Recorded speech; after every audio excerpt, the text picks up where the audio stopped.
반갑습니다. 김영윤 TV입니다. 8월 25일 일요일 첫 영상인데요. 8월 24일은 우크라이나의 독립기념일이었죠. 많은 의미의 일들이 있었던 것 같습니다. 독립기념일을 앞두고 우크라이나가 러시아 본토 기습 공격을 하면서 좀 이렇게 러시아의 상투를 잡았다라는 것, 그리고 모스크바에 드론 공격을 감행하면서 조금 더 러시아를 압박하고 있다라는 것, 러시아와 우크라이나와 러시아의 전쟁에서 서방의 힘만 기대지 않겠다. 내 스스로 자국의 힘을 보이겠다. 내 독립에는 많은 가치를 두겠다라는 뜻을 표명한 것이 아닌가 싶기도 합니다.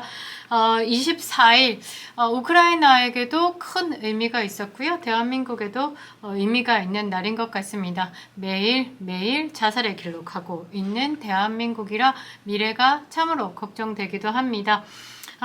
러시아의 침공전을 방어 중인 우크라이나라고 이야기를 하지만 사실상 저는 비등하다라고 보고 있는데, 미국이 우리나라 돈으로 약 1661억 원을 군사 지원하겠다라고 밝혔습니다. 미국 국방부가 밝혔네요. 1억 2,500만 달러. 이번에 나온 새로운 군사 지원 방안 내용을 보면요, 대공미사일, 그리고 하이마즈, 탄약, 그 다음에 제블린 등 각종 대전차 전용 무기와 드론 요격기, 전차 무기, 그리고 탄약, 포탄, 차량 등 대거 포함되어 있습니다. 미국이 군사적 지원을 지금까지 해온 것을 종합해 보면요, 약 557억 달러, 우리나라 돈으로 한 74, 5조가 넘게 되는 거죠. 이런 부분은 아마 전쟁이 종결된 후에 재건 사업으로 이 빚을 갚을 것이다 라고 보고 있는데, 우크라이나 독립 기념일을 앞두고 바이든이 전날 전야제처럼 러시아가 승리 못한다 라고 밝혔습니다. 이런 큰 뜻을 두고 하는 말은요, 지도자가 그냥 쉽게 하는 말은 아닐 것이다 라고 보입니다. 전체적인 상황이 어떠냐면, 러시아에 우회적으로 경제 지원을 하고 있는 중국과 인도에 대해서 무더기 제재 조치를 가하면서 경제적으로 압박에 들어가겠다라고 공표한 것이고, 너는 돈으로 쪼여주겠어. 그러고 우크라이나에게는 굉장한 지원을 열겠다라는 것을 밝혔습니다. 안보 지원 발표를 했는데, 이 부분에 대해서 조금 봐야 하는 것이, 미국 대선이 앞으로 11월 얼마 남지 않았죠. 트럼프는 그렇게 얘기했습니다. 대선 전에 우크라이나와 러시아의 전쟁을 끝내겠다. 그런데 지금 바이든 정부에서는 우크라이나에게 대대적인 지원을 하면서 러시아가 이 전쟁에서 승리하지 못할 것이다 라고 이야기를 한 부분, 그 말은 보이지는 않지만 완벽하게 갈라치기 위해서 이제 공화당, 트럼프를 지지하는 공화당과 이제 해리스를 지지하는 민주당의 앞으로 국제적으로 어떤 방향으로 갈 것인가에 대해서 정확하게 보여준 것, 국민들은 판단을 해야 될 것이다 라고 보는 거죠. 트럼프 같은 경우는요, 그 미국의 주적을 중국으로 뒀습니다. 이 부분에 대한 해석을 또 다음 영상에서 해볼 생각인데요. 대한민국과 가장 직접적인 전쟁이 될 것 같습니다. 중국과 대만 전쟁. 그래서 그 부분을 조금 더 중점적으로 보고 있는 것이 트럼프고요. 지금 현 정부 바이든에서는요, 해리스가 민주당 대선 후보로 나오고 있죠. 앞으로의 안보 지원에 대해서 큰 그림을 보여줬는데, 이 부분에 대해서는 판단이 빠르게 가야 될 것 같습니다. 아무튼 트럼프는 주적이 중국입니다. 그리고 바이든 같은 경우는 주적 설정이 그냥 세계의 이제 편가르기 서방 국가, 지금 우호적인 이 자유진영과 비자유진영 사회권으로 이제 구별을 해서 아직까지 예전에 소련과 미국의 구도로 보고 있는 것이 아닌가 저는 생각을 하고 있는데요. 아무튼 독립적인 우크라이나 국민이 전쟁에서 승리할 것이다. 미국과 동맹, 파트너 국가는 승리로 가는 모든 단계에서 우크라이나와 함께 할 것이다 라고 이야기를 했습니다. 그리고 우크라이나 국민은 2년 반 동안 러시아의 악랄한 공격을 물리쳤으며, 전쟁 초기에 러시아가 점령했던 영토 중 절반 이상을 탈환했다.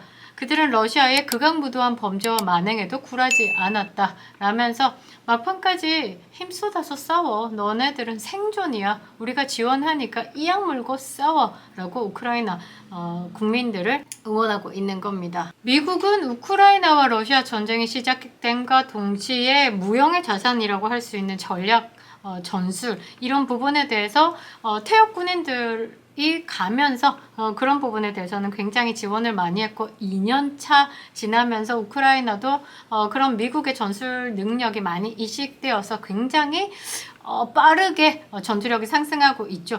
그리고 경제 제재를 가하고 있습니다. 러시아에. 사실은 전쟁은 돈이기 때문에 돈을 얼마나 조여오는가에 따라서 전쟁의 지속 능력이 높아지는 거고 지속 능력이 떨어지는 부분인데 이번에 러시아에게 국제 제재 회피를 돕는 중국 인도 이런 400개 가까운 단체와 개인은 무더기 제재 조치하는 부분에 팔 벗고 나섰습니다.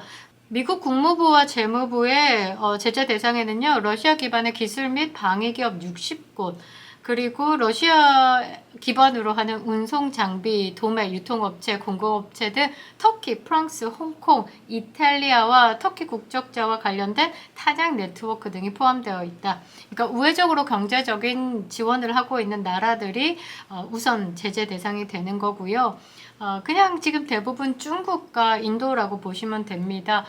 인도와 중국 같은 경우는 그 러시아의 원유를 30% 정도 싼 값에 들고 와서 중국 같은 경우는 공산품을 다시 수출하고 있죠. 러시아 입장에서는 띵홀란데요. 아무튼 그런 식으로 러시아의 경제를 조금 도와주고 있는 기업에 대해서 미국이 국무부와 재무부가 제재를 하겠다라고 하면서 러시아의 침공으로부터 조국을 지키는 우크라이나와 굳건하게 연대할 것이다 라고 국무부가 보도자료에서 말했습니다. 그러니까 앞으로 미국이 어떤 스탠스를 취할 건지 내 뒤에 줄 서지 않고 러시아와 함께하고 있다라고 하면 나 지켜보겠어 라고 이야기한 것과 마찬가지지 않을까 싶은데요. 미국이 얼마나 머리가 좋냐면요. 러시아에 해외에 숨겨둔 자금이 있었는데 그게 미국에 포착이 됐어요. 그래서 미국에서 300억 불을 동결을 해버렸어요. 러시아 돈이 움직이지도 못하고 은행에 그대로 잠겼습니다. 은행에 그대로 돈이 있으면 이자가 계속 발생할 거예요. 동결된 이 300억 불의 연 이자가 15억 불입니다.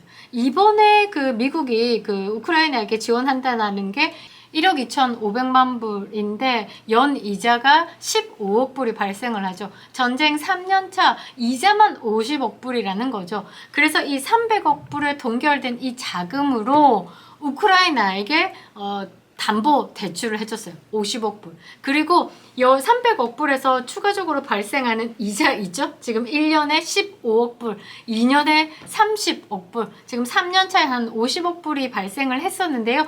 이 이자로는 우크라이나에게 무기를 사라고 직접 지원을 하고 있습니다. 국제법상 원금은 손을 댈 수가 없다라고 합니다. 그래서 300억 불은 동결하고 거기에 발생하는 이자로 우크라이나에게 지금 계속 지급하고 있다라는 거죠. 가뜩이나 경제 제재를 받고 있는 러시아 입장에서는 러시아 돈으로 러시아가 일으킨 전쟁에 지금 상대국 우크라이나에 무기를 사는 돈을 준다라는 것. 그래서 그 무기를 사서는 다시 러시아를 공격한다라는 것. 러시아 입장에서는 미쳐버리고 죽을 맛이겠죠. 이렇게 창의적으로 천재적인 발상을 한 사람이 진짜 천재죠. 현재 조 바이든 행정부의 재무장관입니다. 미국의 경제학자 출신 정치인인데 미국의 최초로 여성 재무장관입니다. 그리고 백악관 경제자문위원장, 연준 의장, 재무장관은 모두 여기만 최초의 인물입니다. 머리 하얀 할머니 같으신 여성분인데요.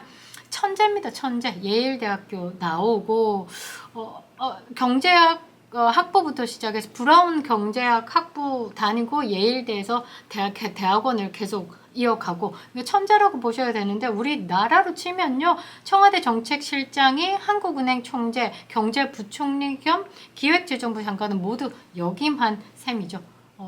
대단한 사람이다 라고 봐야 되고, 지금 현재 미국 달러를 서명하고 발권하는 또 그 책임을 가지게 되는 겁니다. 제 기억으로는 그냥 예일대 천재라는 것. 그래서 이번에 창의적으로 우크라이나를 경제적으로 빵빵하게 지원을 하는 방법을 고안해냈다라는 것. 트럼프가 예린을 별로 좋아하지는 않습니다. 그런데 반중 정서가 맞기도 하죠. 이 제닛 옐린이 재무장관에 들어오면서 중국에 대해서 경제적 부정행위를 막고 필요한 모든 수단을 쓸 준비가 되어 있다라면서 강하게 중국을 비판하기도 했고요. 중국의 불공정하고 불법적인 무역 관행에 맞서 싸워야 한다라고 강조했습니다. 트럼프의 그 기조와 조금 비슷하죠. 트럼프가 재집권한다라고 하면 제닛 옐린을 쳐내겠다라고 했지만, 사실상 능력 우선주의로 보면 옐린이 계속돼야 되지 않을까 저는 보고 있습니다. 창의적으로 러시아를 괴롭히고 있죠. 오늘을 사는 우리가 내일을 살아갈 미래의 삶 속에서 한 점 부끄러움 없도록 지금 미래를 위해서 우리 손으로 제대로 만들어야 할 것 같습니다. 변화를 만들어야 되겠죠. 자유민주주의 길로 전진해야 하는 겁니다. 보수는 번영으로 가는 길이죠. 끝까지 투쟁하고 끈질기게 싸운다면 반드시 승리할 겁니다. 새로운 미래를 향해 우리 여러분들의 힘이 좀 더 필요하죠. 매일 공부하십시오. 역사를 바로 알고 나라를 바로 알고 국민들이 바로 서야 나라가 지속 가능한 겁니다. 그래야 내일이 있는 것이죠. 역사는 우리 편에 서 있습니다. 공부하십시오. 김영일 TV였습니다.